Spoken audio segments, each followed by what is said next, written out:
salaamaaleykum mbokki internautes yi dal leen ak jàmm seen vidéo ci dañ koy daal di doore ak yéenekaay bi di Le Soleil ñëw ci premier ministre ba nekk foofee ca Guinée Conakry mu mel nag yële Guinéen daal di nañu am jàmm fa ñu nekk. Ousmane Sonko daal di nay amal ab entretien avec le général Mamadi Doumbouya. gaz bauxite université bokk na ci sujet yi nga xamante ne ni daal di nañ ko fay waxtaane. La délégation est à Freetown, dernière étape de la tournée. L'enquête ñëw ci opération Dem Tabaski, un flop pour AIBD SA. Annoncé en grande pompe il y a des jours, le vol inaugural vers Tamba et Saint-Louis n'a toujours pas décollé. Les régions pour lesquelles le ministre Yankoba Diémé a tout arrêté. Dans les BTP, plusieurs chantiers à l'arrêt entre Koungheul, Kédougou, Bakel et Kidira. L'As Quotidien ñëw ci blanchiment de capitaux et détournement de deniers publics. Il est afférente révélation de la CENTIF. Direct News ñëw ci li nga xam ne moo di wàllum dem beeg dikk bi. Inquiétude sur le train express régional. Vitesse commerciale des rames s'est dégradée depuis quelques mois. ca noonee nag ci 15 rames yi nga xam ne dafa nekk en exploitation depuis la mise en service du tronçon Dakar Diamniadio, 4 rames sont mobilisées depuis des mois à cause d'un défaut criard de pièces de rechange. Yor ñëw ci coopération sénégalo-guinéenne. Premier ministre Ousmane Sonko daal dinay xamle ne mettre les peuples au cœur des relations bilatérales. Libération ñëw ci bras de fer judiciaire diggante ñaari société irlandaise ak compagnie aérienne nationale. Tribunal bi nag daal dinay autoriser la saisie de 4 aéronefs loués par Air Sénégal. En cause ñetti contrat de location aéronef daal di koy signé le 8 mai 2018 et le 23 décembre 2019 ak ay société aérienne Aircraft 20 Limited et Safos qui réclament le paiement de 5,41 millions de dollars américains mais aussi restitution des avions. Walf Quotidien ñëw ci Thierno Alassane Sall mi nga xam ne daal di ne wax ci ay bons assimilables du trésor et obligations assimilables du trésor, course à l'endettement. 960 milliards levés entre le 1er janvier et le 30 mai, 499,9 milliards pour le seul mois de mai. Sud Quotidien daal di ñëw ci dette publique de 1694 milliards diggante mai 2024 jàpp mai 2025. Thierno Alassane Sall daal di nay sàkku ñu joxe ko ay compte. Le Quotidien ñëw ci visite à Laurent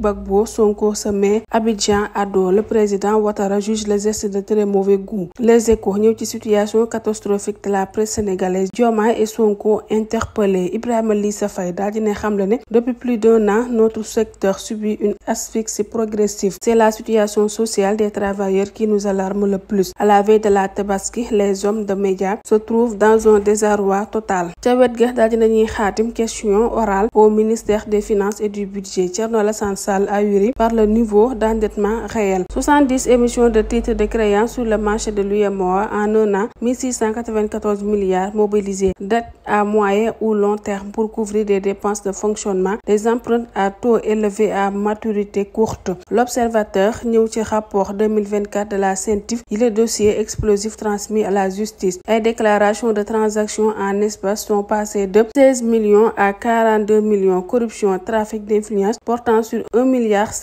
Association de malfaiteurs. Chawet ya daal dinañuy xaatim ba face au collège des juges d'instruction du PJF. Secret d'une audition au fond. Le patron de Locafrique affirme n'avoir été qu'un facilitateur, ni apportateur, ni prestataire dans cette affaire qui l'oppose aux douanes. L'info ñëw ci li nga xamante ne ni moom moo di secrétaire général de l'ONU, un plaidoyer pour Macky Sall. Tribune ñëw ci suppression d'agences et fusion d'Air, CDC, FONGIP, réduction du train de vie de l'État, la rationalisation des agences aux oubliettes, le maintien des agences et services inutiles a un impact substantiel sur le train de vie de l'État. Les agences coûtent 50 fois de plus que le cumul des budgets du CSE et du HCCT. Parfum de revirement sur la promesse de fusionner la DER, la CDC et au FONGIP. Sousa ñëw ci assassinat de Moussa Bouri Ndiaye à Temento. Dernier développement, le principal suspect du meurtre de Moussa Ndiaye, Babacar Ndiaye, a quitté les urgences hier avant d'être déféré chez le procureur de Kolda. Toutefois, l'enquête s'oriente vers des présumés complices de l'infirmier chef de poste de Temento. L'adjoint Tamsir Oumar Diouf et ses hommes cherchent à savoir les circonstances exactes du drame qui a coûté la vie à l'opérateur économique. Waaye ca wet ga daal dinañuy xaatim sous la menace d'une plainte de taxawu ndoonay mag ñi Akhenaton introuvable. Rewmi Quotidien ñëw ci visite en Côte d'Ivoire, Guinée-Conakry et Sierra Leone. La stratégie africaine du premier ministre Ousmane Sonko. L'évidence ñëw ci li nga xam ne moo di l'avenir de l'APR, transhumance et solitude. Macky Sall mélancolique. Bokkee li mooy li gën a fës ci yéenekaay ñu leen di ñaanal yendoog jàmm.